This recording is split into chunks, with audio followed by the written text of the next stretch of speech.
Une page d'amour, partie 8, chapitre 4, de la partie 4. Malignon, renversé dans un fauteuil, allongeant les jambes devant le grand feu qui flambait, attendait tranquillement. Il avait eu le raffinement de fermer les rideaux des fenêtres et d'allumer les bougies.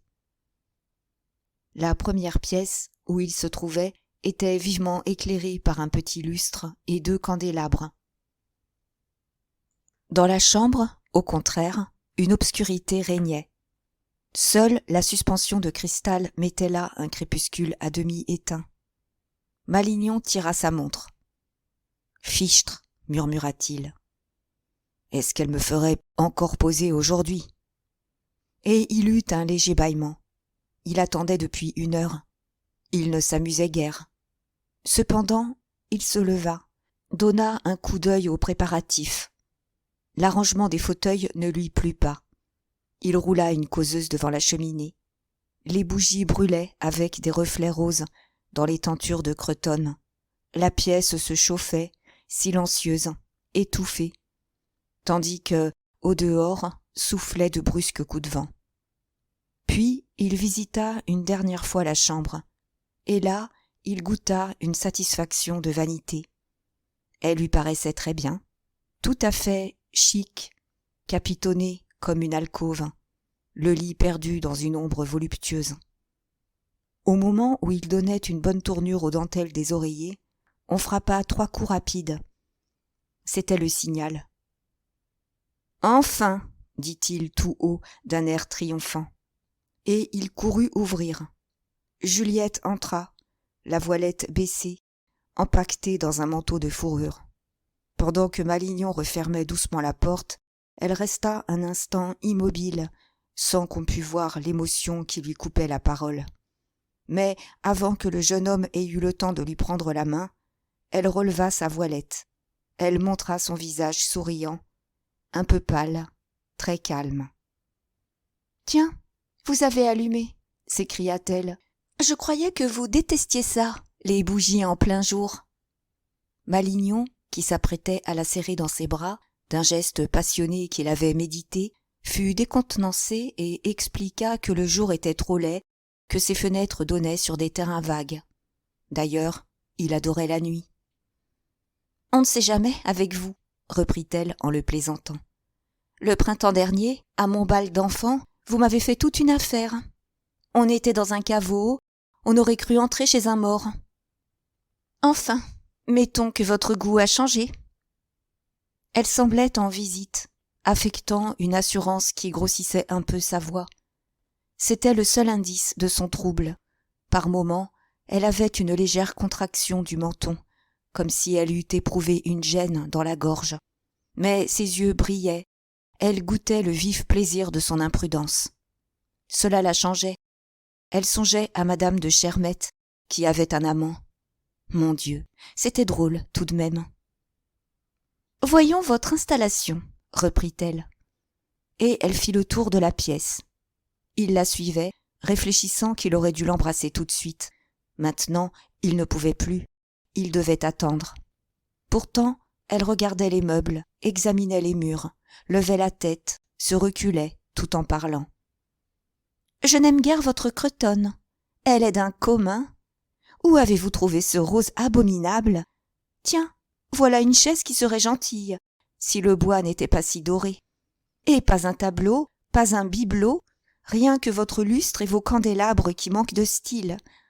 Ah, bien, mon cher, je vous conseille de vous moquer encore de mon pavillon japonais. » Elle riait, elle se vengeait de ses anciennes attaques, dont elle lui avait toujours tenu rancune. « Il est joli votre goût, parlons-en. Mais vous ne savez pas que mon magot vaut mieux que tout votre mobilier. Un commis de nouveauté n'aurait pas voulu de ce rose-là. Vous avez donc fait le rêve de séduire votre blanchisseuse ?» Malignon, très vexé, ne répondait rien. Il essayait de la conduire dans la chambre. Elle resta sur le seuil, en disant qu'elle n'entrait pas dans les endroits où il faisait si noir. D'ailleurs, elle voyait suffisamment. La chambre valait le salon. Tout ça sortait du faubourg Saint-Antoine. Et ce fut surtout la suspension qui l'égaya. Elle fut impitoyable. Elle revenait sans cesse à cette veilleuse de Camelot, le rêve des petites ouvrières qui ne sont pas dans leurs meubles. On trouvait des suspensions pareilles dans tous les bazars pour 7,50 francs. « Je l'ai payé 90 francs, finit par crier Malignon, impatienté. Alors, elle parut enchantée de l'avoir mise en colère. Il s'était calmé. Il lui demanda sournoisement. « Vous ne retirez pas votre manteau ?»« Si, répondit-elle. Il fait une chaleur chez vous ?» Elle ôta même son chapeau, qu'il alla porter avec la fourrure sur le lit. Quand il revint, il la trouva assise devant le feu, regardant encore autour d'elle. Elle était redevenue sérieuse. Elle consentit à se montrer conciliante. « C'est très laid, mais vous n'êtes tout de même pas mal. Les 2 pièces auraient pu être très bien. »« Oh, pour ce que je veux en faire !» laissa-t-il échapper, avec un geste d'insouciance. Il regretta tout de suite cette parole stupide. On ne pouvait pas être plus grossier ni plus maladroit. Elle avait baissé la tête, reprise d'une gêne douloureuse à la gorge. Pendant un instant, elle venait d'oublier pourquoi elle était là. Il voulut au moins profiter de l'embarras où il l'avait mise. « Juliette » murmura-t-il en se penchant vers elle. Elle le fit asseoir d'un geste. C'était au bain de mer, à Trouville, que Malignon, ennuyé par la vue de l'océan, avait eu la belle idée de tomber amoureux. Depuis 3 années déjà, il vivait dans une familiarité querelleuse. Un soir, il lui prit la main. Elle ne se fâcha pas, plaisanta d'abord. Puis, la tête vide, le cœur libre, elle s'imagina qu'elle l'aimait. Jusqu'à ce jour, elle avait à peu près fait tout ce que faisaient ses amis autour d'elle. Mais une passion lui manquait. La curiosité et le besoin d'être comme les autres la poussèrent. Dans les commencements, si le jeune homme s'était montré brutal, elle aurait infailliblement succombé. Il eut la fatuité de vouloir vaincre par son esprit. Il la laissa s'habituer au jeu de coquette qu'elle jouait. Aussi, dès sa première violence, une nuit qu'ils regardaient la mer ensemble, comme des amants d'opéra comique, l'avait-elle chassée, étonnée, irritée de ce qu'il dérangeait ce roman dont elle s'amusait. À Paris, Malignon s'était juré d'être plus habile. Il venait de la reprendre dans une période d'ennui, à la fin d'un hiver fatigant, lorsque les plaisirs connus, les dîners, les bals, les premières représentations commençaient à la désoler par leur monotonie. L'idée d'un appartement meublé, tout exprès, dans un quartier perdu, le mystère d'un pareil rendez-vous, la pointe d'odeurs suspectes qu'elle flairait, l'avaient séduite. Cela lui semblait original. Il fallait bien tout voir. Et elle avait, au fond d'elle, un si beau calme qu'elle n'était guère plus troublée chez Malignon que chez les peintres où elle montait quêter des toiles pour ses ventes de charité. « Juliette, Juliette !» répétait le jeune homme, en cherchant des inflexions de voix caressantes. « Allons, soyez raisonnable, » dit-elle simplement. Et elle prit un écran chinois sur la cheminée. Elle continua, très à l'aise, comme si elle se trouvait dans son propre salon. « Vous savez que nous avons répété ce matin. Je crains bien de n'avoir pas eu la main heureuse en choisissant madame Berthier. Elle fait une Mathilde pleurnicheuse, insupportable. Ce monologue si joli, quand elle s'adresse à la bourse. « Pauvre petite, je te baisais tout à l'heure. » Eh bien, elle le récite comme une pensionnaire qui a préparé un compliment. Je suis très inquiète. « Et madame de Guiraud ?» demanda-t-il, en rapprochant sa chaise et en lui prenant la main. « Oh, elle est parfaite. J'ai déniché là une excellente madame de Léry, qui aura du mordant, de la verve. » Elle lui abandonnait sa main, qu'il baisait entre 2 phrases, sans qu'elle parût s'en apercevoir.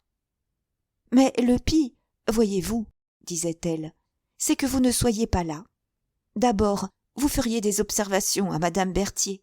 Ensuite, il est impossible que nous arrivions à un bon ensemble, si vous ne venez jamais. » Il avait réussi à lui poser un bras derrière la taille. « Du moment où je sais mon rôle, murmura-t-il. « Oui, c'est très bien, seulement il y a la mise en scène à régler. Vous n'êtes guère gentil de ne pas nous consacrer 3 ou 4 matinées. » Elle ne put continuer. il lui mettait une pluie de baisers sur le cou.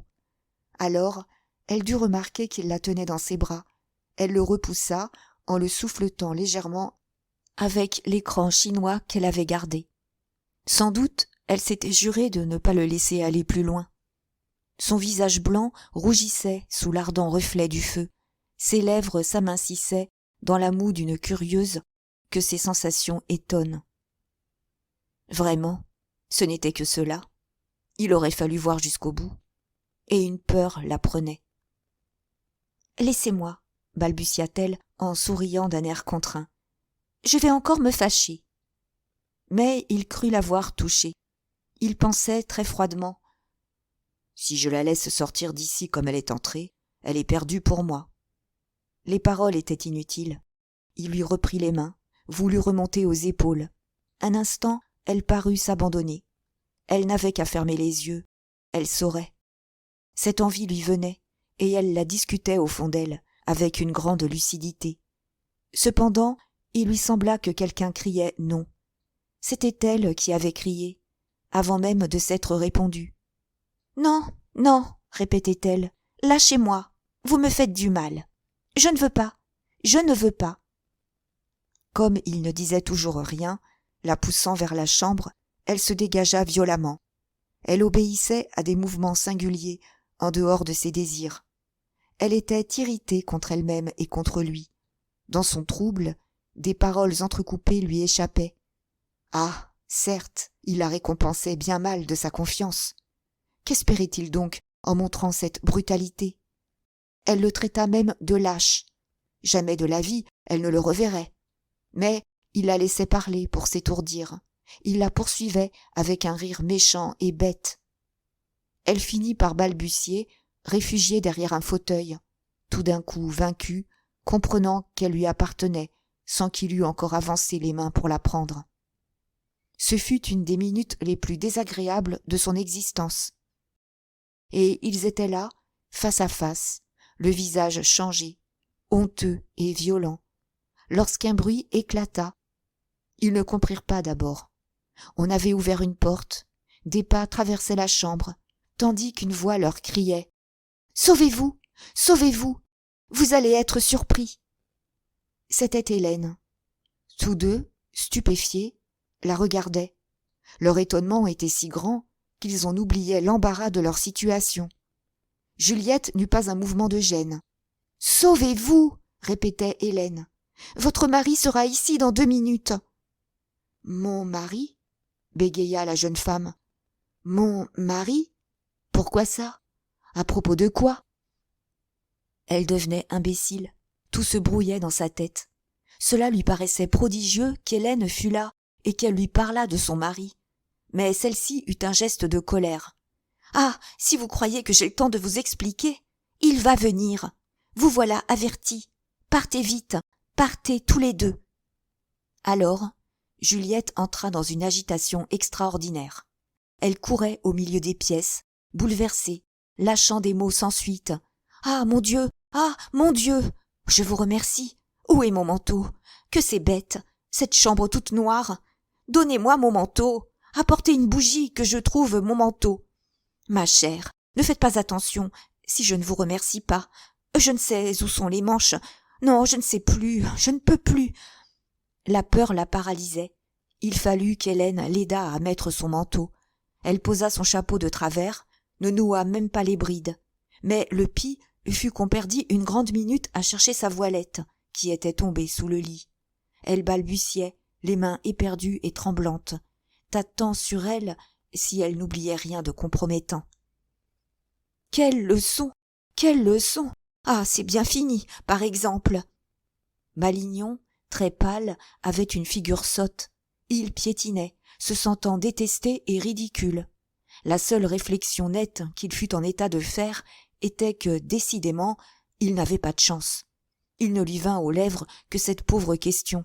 « Alors, vous croyez que je dois m'en aller aussi ?» Et comme on ne lui répondait pas, il prit sa canne, en continuant de causer, pour affecter un beau sang-froid. On avait tout le temps. Justement, il existait un autre escalier, un petit escalier de service abandonné, mais où l'on pouvait passer encore. Le fiacre de madame de Berle était resté devant la porte. Il les emmènerait tous deux par les quais, et il répétait « Calmez-vous donc, ça s'arrange très bien. Tenez, c'est par ici. » Il avait ouvert une porte. On apercevait l'enfilade des 3 petites pièces, noires et délabrées, laissées dans toute leur crasse. Une bouffée d'air humide entra. Juliette, avant de s'engager dans cette misère, eut une dernière révolte, demandant tout haut « Comment ai-je pu venir ? Quelle abomination !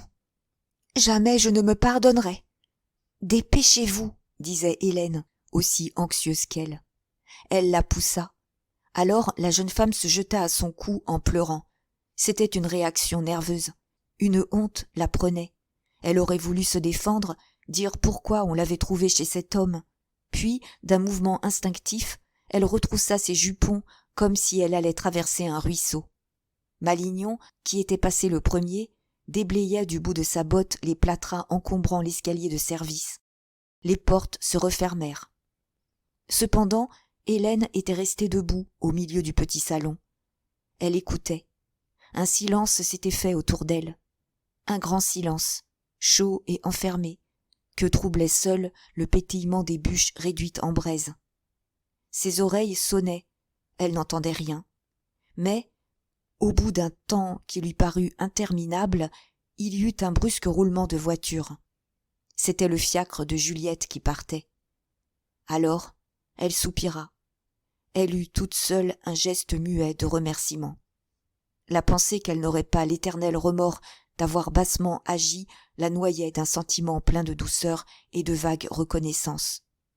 Elle était soulagée, très attendrie, mais tout d'un coup si faible, après la crise atroce dont elle sortait, qu'elle ne se sentait plus la force de s'éloigner à son tour. Au fond, elle songeait qu'Henri allait venir, et qu'il devait trouver quelqu'un là. On frappa. Elle rouvrit tout de suite. Ce fut d'abord une grande surprise. Henri entrait, préoccupé de cette lettre sans signature qu'il avait reçue, le visage blêmi d'inquiétude. Mais quand il l'aperçut, un cri lui échappa. « Vous, mon Dieu, c'était vous !» Et il y avait, dans ce cri, encore plus de stupeur que de joie. Il ne comptait guère sur ce rendez-vous donné avec tant de hardiesse. Puis tous ses désirs d'homme furent éveillés par une offre si imprévue, dans le mystère voluptueux de cette retraite. « Vous m'aimez, balbutia-t-il. « Enfin, vous voilà, et moi qui n'avais pas compris. » Il ouvrit les bras. Il voulait la prendre. Hélène lui avait souri à son entrée. Maintenant, elle reculait, toute pâle. Sans doute, elle l'attendait. Elle s'était dit qu'ils causeraient ensemble un instant, qu'elle inventerait une histoire, et brusquement, la situation lui apparaissait. Henri croyait à un rendez-vous. Jamais elle n'avait voulu cela. Elle se révoltait. « Henri, je vous en supplie, laissez-moi. » Mais il lui avait saisi les poignets.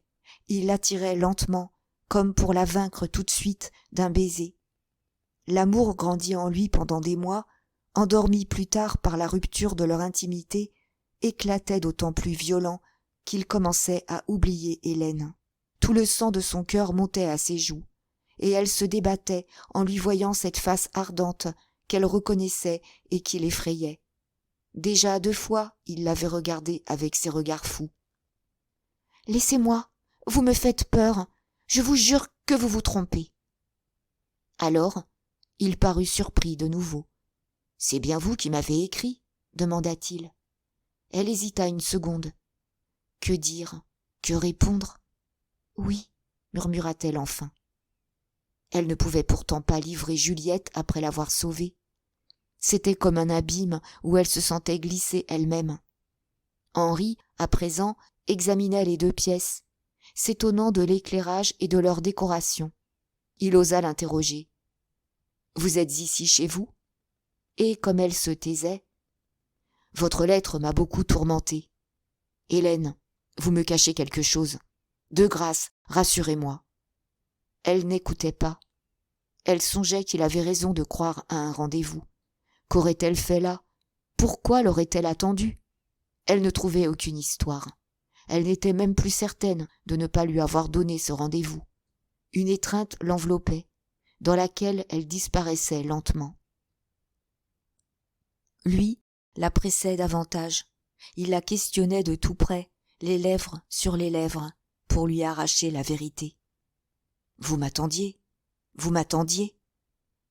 Alors, s'abandonnant, sans force, reprise par cette lassitude et cette douceur qui la brisait, elle consentit à dire ce qu'il dirait, à vouloir ce qu'il voudrait. « Je vous attendais, Henri. » Leurs bouches se rapprochaient encore. « Mais pourquoi cette lettre ? Et je vous trouve ici.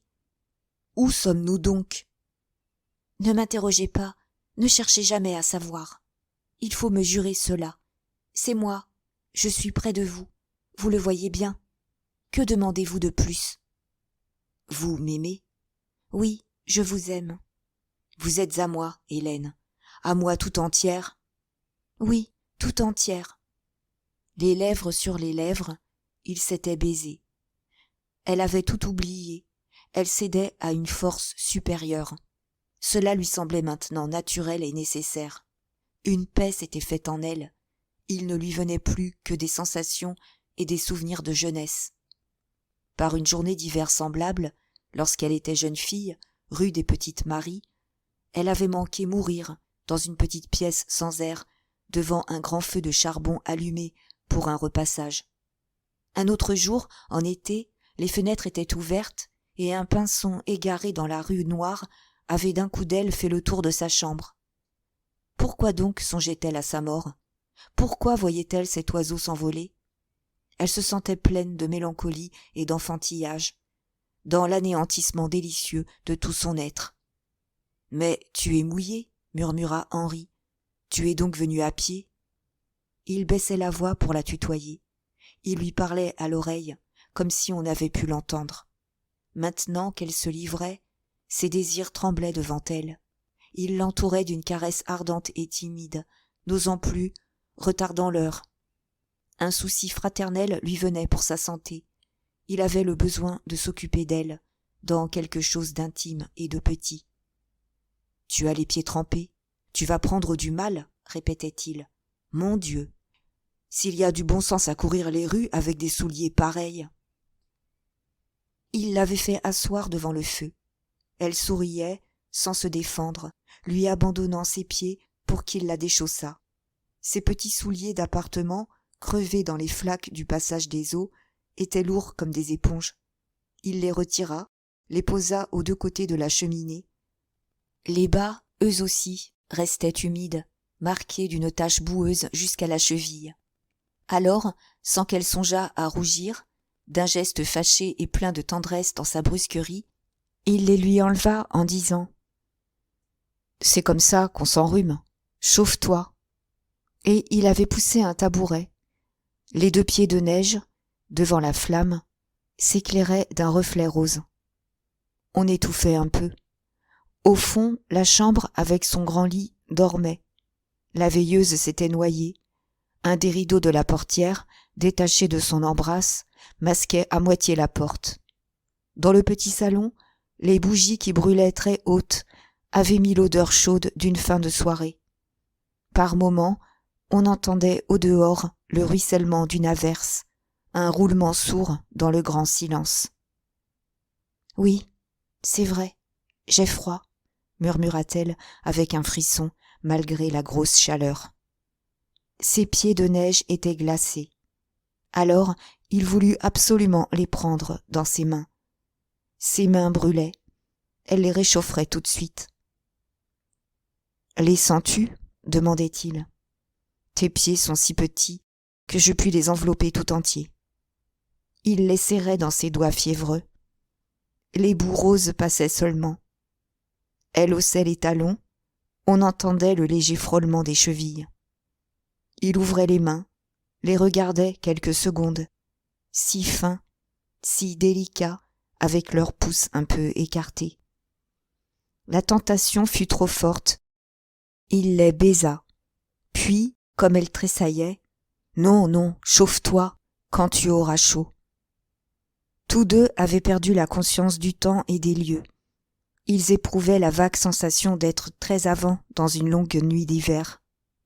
Ces bougies, qui s'achevaient dans la moiteur ensommeillée de la pièce, leur faisaient croire qu'ils avaient dû veiller pendant des heures. Mais ils ne savaient plus où. Autour d'eux, un désert se déroulait. Pas un bruit, pas une voix humaine. L'impression d'une mer noire où soufflait une tempête.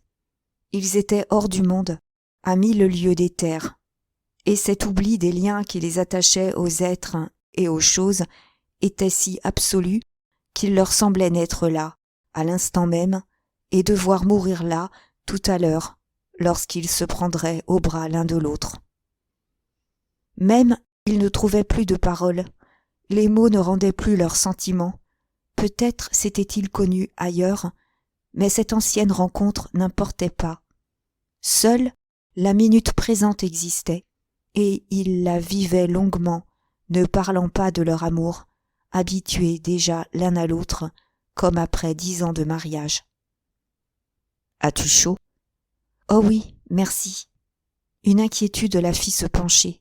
Elle murmura « Jamais mes souliers ne seront secs. » Lui la rassura, prit les petits souliers, les appuya contre les chenets, en disant à voix très basse « Comme cela, ils sécheront, je t'assure. » Il se retourna, baisa encore ses pieds, monta à sa taille.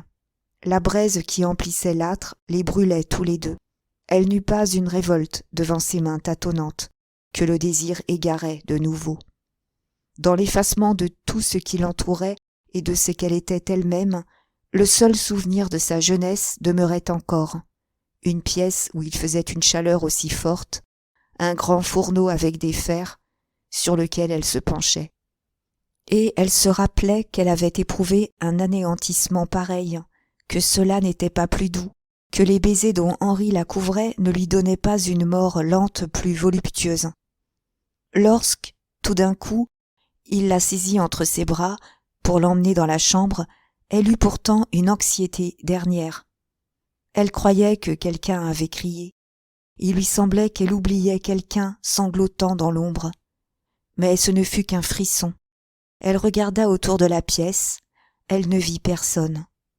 Cette pièce lui était inconnue. Aucun objet ne lui parla. Une averse plus violente tombait avec une clameur prolongée.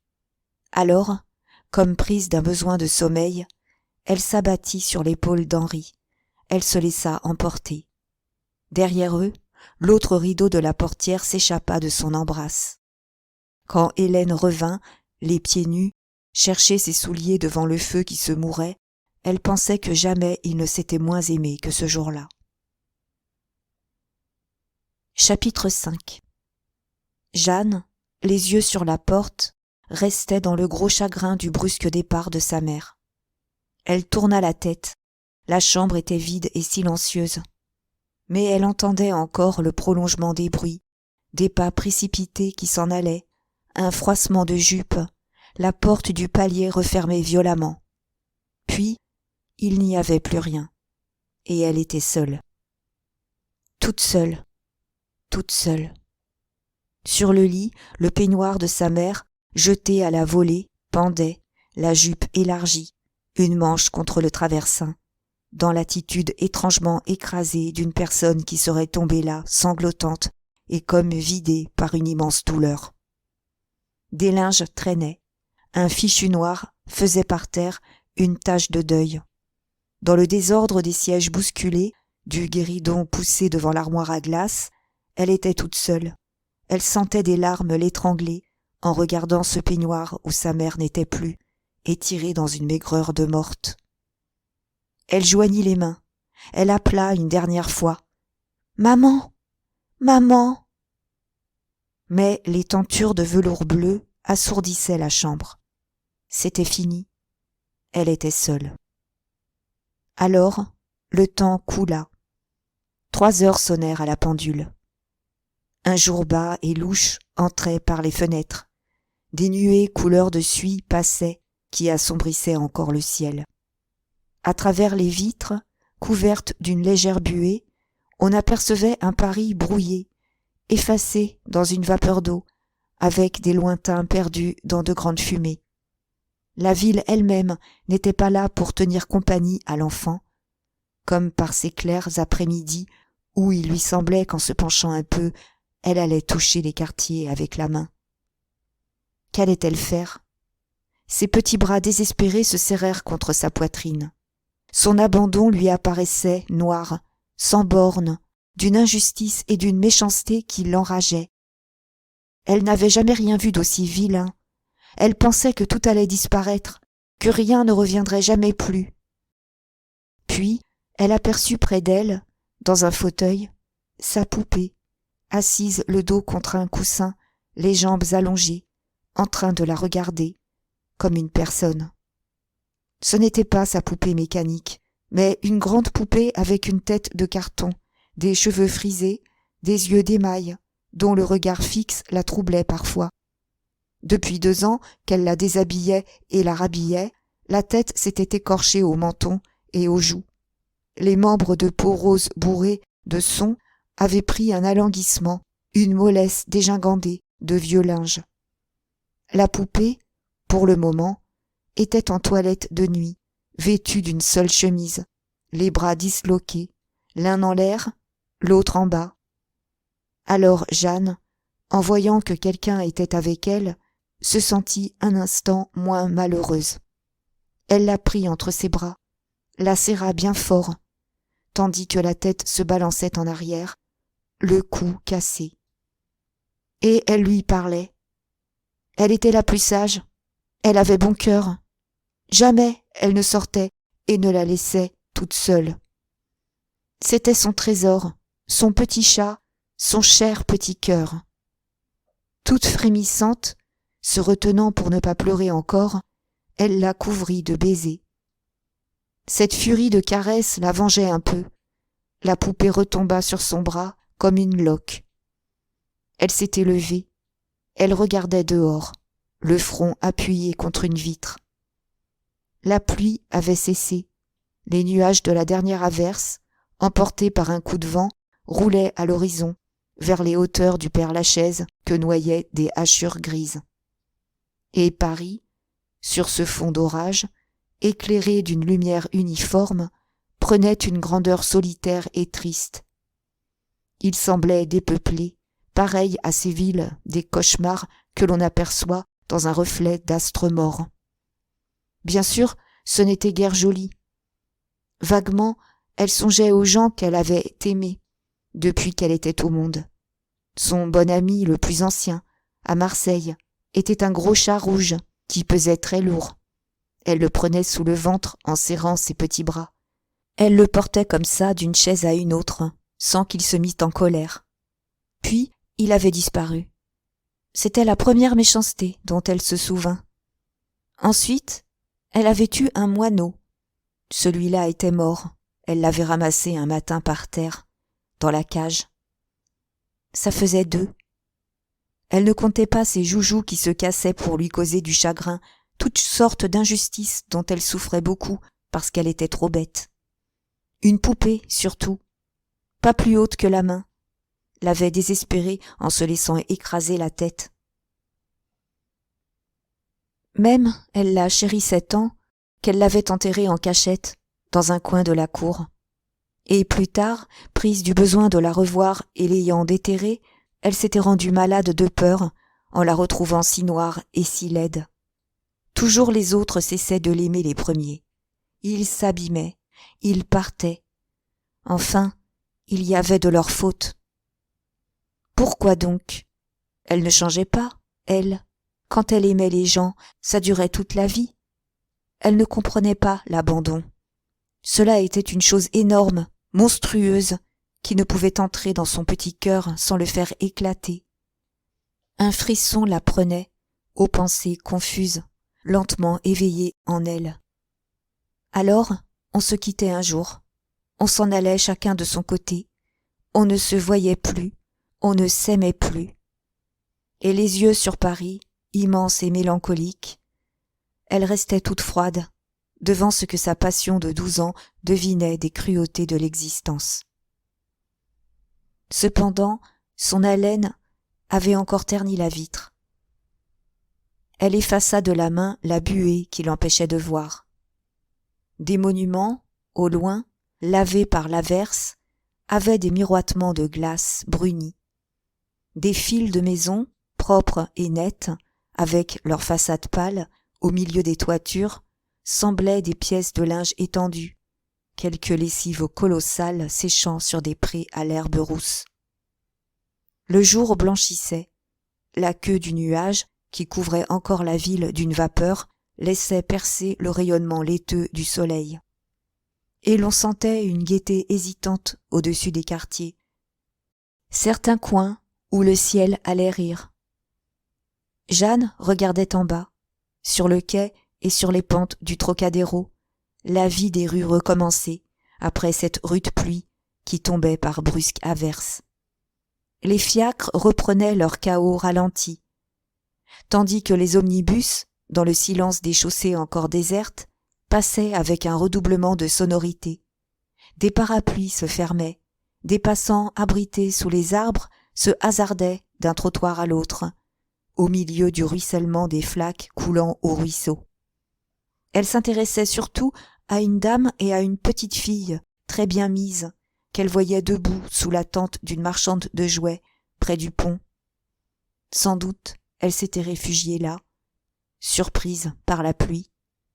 La petite dévalisait la boutique, tourmentait la dame pour avoir un cerceau, et toutes deux s'en allaient maintenant.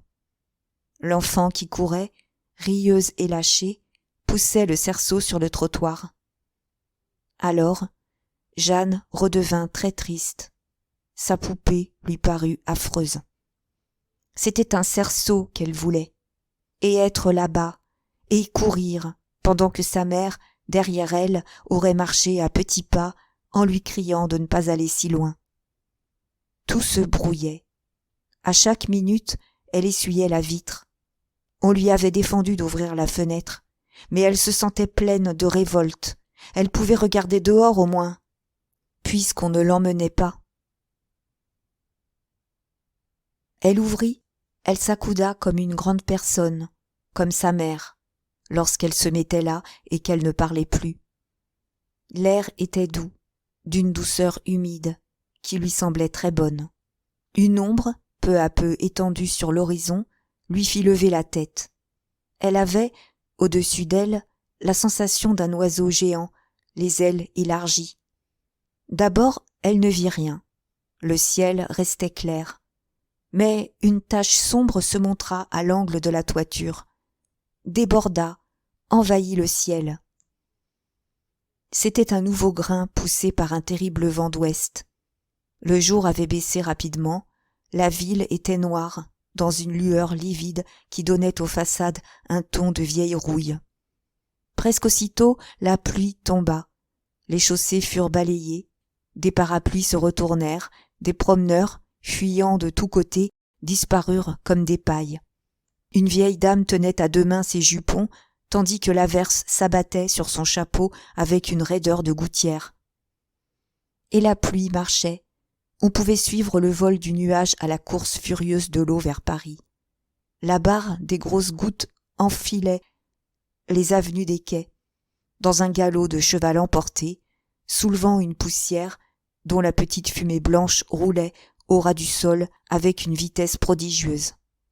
Elle descendait les Champs-Élysées, s'engouffrait dans les longues rues droites du quartier Saint-Germain, emplissait d'un bond les larges étendues, les places vides, les carrefours déserts.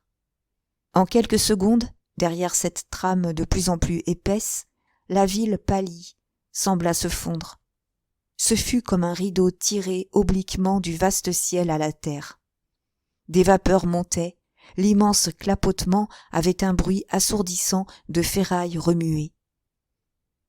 Jeanne, étourdie par la clameur, se reculait. Il lui semblait qu'un mur blafard s'était bâti devant elle. Mais elle adorait la pluie. Elle revint s'accouder, allongea les bras pour sentir les grosses gouttes froides s'écraser sur ses mains. Cela l'amusait. Elle se trempait jusqu'aux manches. Sa poupée devait, comme elle, avoir mal à la tête. Aussi Venait-elle de la poser à califourchon sur la barre, le dos contre le mur? Et, en voyant les gouttes l'éclabousser, elle pensait que ça lui faisait du bien. La poupée, très raide, avec l'éternel sourire de ses petites dents, avait une épaule qui ruisselait, tandis que des souffles de vent enlevaient sa chemise. Son pauvre corps, vide de son, grelottait. Pourquoi donc sa mère ne l'avait-elle pas emmenée?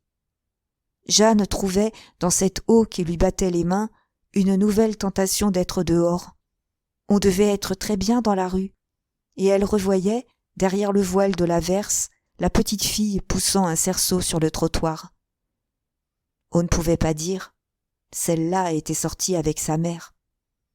Même, elles paraissaient joliment contentes, toutes les deux. Ça prouvait qu'on emmenait les petites filles quand il pleuvait. Mais il fallait vouloir. Pourquoi n'avait-on pas voulu? Alors, elle songeait encore à son chat rouge qui s'en était allé, la queue en l'air, sur les maisons d'en face, puis à cette petite bête de moineau qu'elle avait essayé de faire manger quand il était mort et qui avait fait semblant de ne pas comprendre. Ces histoires lui arrivaient toujours. On ne l'aimait pas assez fort. Oh, elle aurait été prête en 2 minutes. Les jours où ça lui plaisait, elle s'habillait vite. Les bottines que Rosalie boutonnait, le paletot, le chapeau, et c'était fini. Sa mère aurait bien pu l'attendre 2 minutes. Quand elle descendait chez ses amis, elle ne bousculait pas comme ça ses affaires. Quand elle allait au bois de Boulogne, elle la promenait doucement par la main. Elle s'arrêtait avec elle à chaque boutique de la rue de Passy. Et Jeanne ne devinait pas. Ses sourcils noirs se fronçaient, ses traits si fins prenaient cette dureté jalouse qui lui donnait un visage blême de vieille fille méchante. Elle sentait confusément que sa mère était quelque part où les enfants ne vont pas. On ne l'avait pas emmenée pour lui cacher des choses. À ces pensées, son cœur se serrait d'une tristesse indicible. Elle avait mal. La pluie devenait plus fine. Des transparences se faisaient à travers le rideau qui voilait Paris. Le dôme des Invalides reparut le premier, léger et tremblant, dans la vibration luisante de l'averse. Puis des quartiers émergèrent du flot qui se retirait. La ville sembla sortir d'un déluge avec ses toits ruisselants, tandis que des fleuves emplissaient encore les rues d'une vapeur. Mais tout d'un coup, une flamme jaillit. Un rayon tomba au milieu de l'ondée. Alors, pendant un instant, ce fut un sourire dans des larmes. Il ne pleuvait plus sur le quartier des Champs-Élysées. La pluie sabrait la rive gauche, la cité, les lointains des faubourgs. Et l'on en voyait les gouttes filer comme des traits d'acier, minces et drues dans le soleil. Vers la droite, un arc-en-ciel s'allumait.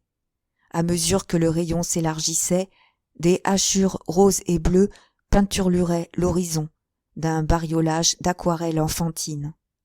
Il y eut un flamboiement, une tombée de neige d'or sur une ville de cristal, et le rayon s'éteignit, un nuage avait roulé. Le sourire se noyait dans les larmes. Paris s'égouttait avec un long bruit de sanglots sous le ciel couleur de plomb. Jeanne, les manches trempées, eut un accès de toux.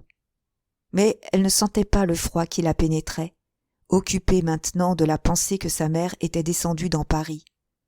Elle avait fini par connaître 3 monuments, les Invalides, le Panthéon, la tour Saint-Jacques. Elle répétait leurs noms, elle les désignait du doigt sans s'imaginer comment ils pouvaient être quand on les regardait de près. Sans doute sa mère se trouvait là-bas, et elle la mettait au Panthéon parce que celui-là l'étonnait le plus, énorme et planté tout en l'air comme le panache de la ville. Puis elle se questionnait. Paris restait pour elle cet endroit où les enfants ne vont pas. On ne l'amenait jamais. Elle aurait voulu savoir, pour se dire tranquillement « Maman est là, elle fait ceci ». Mais ça lui semblait trop vaste. On ne retrouvait personne. Ses regards sautaient à l'autre bout de la plaine. N'était-ce pas plutôt dans ce tas de maisons, à gauche, sur une colline? Ou tout près, sous les grands arbres dont les branches nues ressemblaient à des fagots de bois mort? Si elle avait pu soulever les toitures. Qu'était-ce donc, ce monument si noir? Et cette rue où courait quelque chose de gros? Et tout ce quartier dont elle avait peur, parce que, bien sûr, on s'y battait. Elle ne distinguait pas nettement, mais, sans mentir, ça remuait, c'était très laid, les petites filles ne devaient pas regarder. Toutes sortes de suppositions vagues, qui lui donnaient envie de pleurer, troublaient son ignorance d'enfant. L'inconnu de Paris, avec ses fumées, son grondement continu, sa vie puissante, soufflait jusqu'à elle, par ce temps mou de dégel, une odeur de misère, d'ordure et de crime, qui faisait tourner sa jeune tête, comme si elle s'était penchée au-dessus d'un de ces puits empestés, exhalant l'asphyxie de leur boue invisible. Les Invalides, le Panthéon, la tour Saint-Jacques, elle les nommait, elle les comptait, puis elle ne savait plus. Elle restait effrayée et honteuse avec la pensée entêtée que sa mère était dans ces vilaines choses quelque part qu'elle ne devinait point, tout au fond, là-bas. Brusquement, Jeanne se tourna. Elle aurait juré qu'on avait marché dans la chambre. Même une main légère venait de lui effleurer l'épaule. Mais la chambre était vide, dans le lourd désordre où Hélène l'avait laissée. Le peignoir pleurait toujours, allongé, écrasé sur le traversin. Alors, Jeanne, toute blanche, fit d'un regard le tour de la pièce, et son cœur se brisa. Elle était seule. Elle était seule. Mon Dieu! Sa mère, en partant, l'avait poussée, et très fort, à la jeter par terre. Cela lui revenait dans une angoisse. La douleur de cette brutalité la reprenait aux poignets et aux épaules. Pourquoi l'avait-on battue? Elle était gentille, elle n'avait rien à se reprocher. On lui parlait si doucement d'ordinaire. Cette correction la révoltait. Elle éprouvait cette sensation de ses peurs d'enfant lorsqu'on la menaçait du loup et qu'elle regardait sans l'apercevoir. C'était dans l'ombre comme des choses qui allaient l'écraser. Pourtant, elle se doutait, la face blêmie, peu à peu gonflée d'une colère jalouse. Tout d'un coup, la pensée que sa mère devait aimer plus qu'elle les gens où elle avait couru, en la bousculant si fort, lui fit porter les deux mains à sa poitrine. Elle savait à présent. Sa mère la trahissait. Sur Paris, une grande anxiété s'était faite, dans l'attente d'une nouvelle bourrasque. L'air obscurci avait un murmure, d'épais nuages planaient. Jeanne, à la fenêtre, toussa violemment. Mais elle se sentait comme vengée d'avoir froid.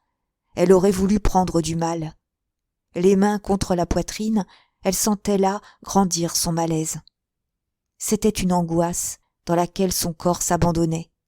Elle tremblait de peur et n'osait plus se retourner, toute froide à l'idée de regarder encore dans la chambre. Quand on est petite, on n'a pas de force.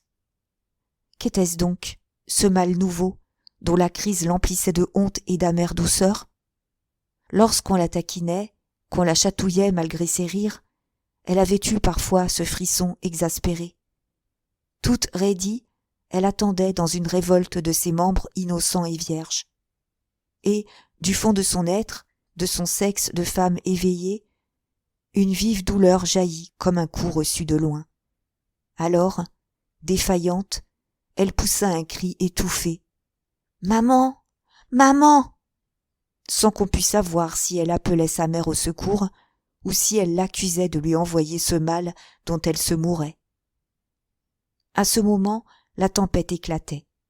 Dans le silence lourd d'anxiété, au-dessus de la ville devenue noire, le vent hurla, et l'on entendit le craquement prolongé de Paris, les persiennes qui battaient, les ardoises qui volaient, les tuyaux de cheminée et les gouttières qui rebondissaient sur le pavé des rues.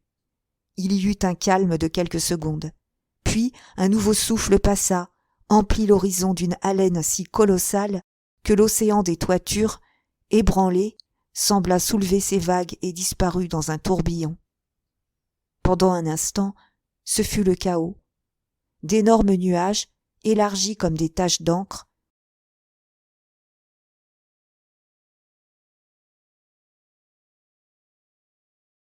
couraient au milieu de plus petits, dispersés et flottants, pareils à des haillons que le vent déchiquetait et emportait fil à fil.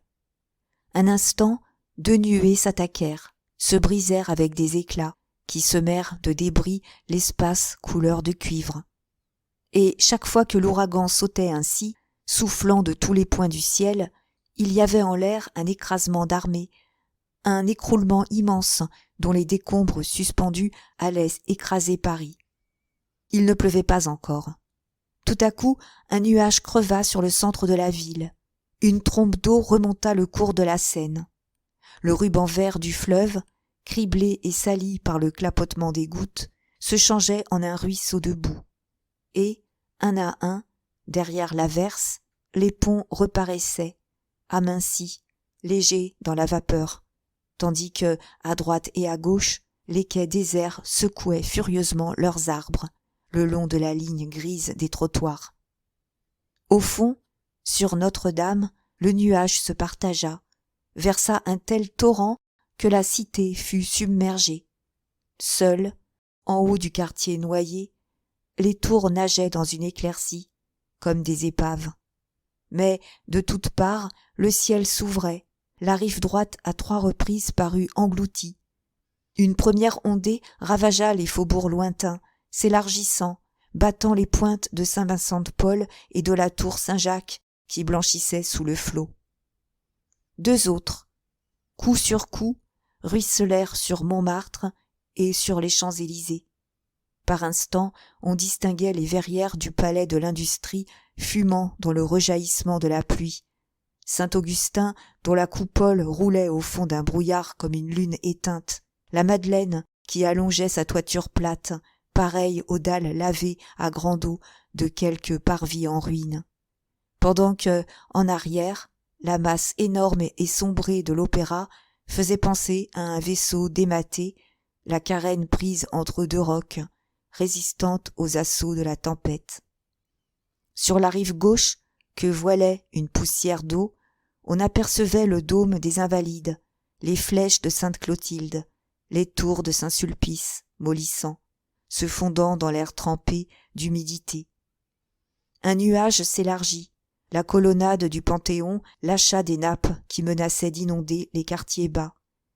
Et, dès ce moment, les coups de pluie frappèrent la ville à toute place. On eût dit que le ciel se jetait sur la terre. Des rues s'abîmaient, coulant à fond et surnageant, dans des secousses dont la violence semblait annoncer la fin de la cité.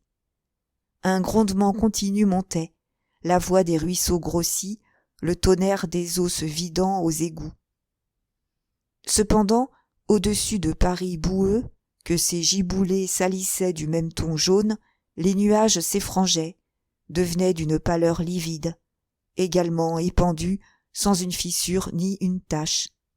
La pluie s'amincissait, raide et pointue. Et, quand une rafale soufflait encore, de grandes ondes moiraient les hachures grises, on entendait les gouttes obliques, presque horizontales, fouetter les murs avec un sifflement, jusqu'à ce que, le vent tombé, elles redevinssent droites, piquant le sol dans un apaisement obstiné, du coteau de Passy à la campagne plate de Charenton. Alors, l'immense cité, comme détruite et morte à la suite d'une suprême convulsion, étendit son champ de pierre renversé sous l'effacement du ciel. Jeanne, affaissée à la fenêtre, avait de nouveau balbutié. « Maman, maman !»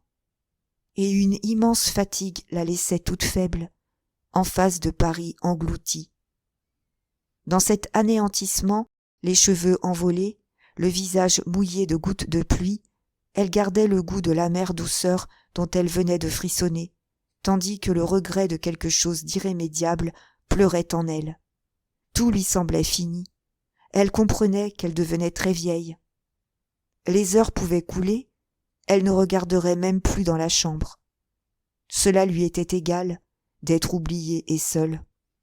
Un tel désespoir remplissait son cœur d'enfant qu'il faisait noir autour d'elle. Si on la grondait comme autrefois, quand elle était malade, ce serait très injuste.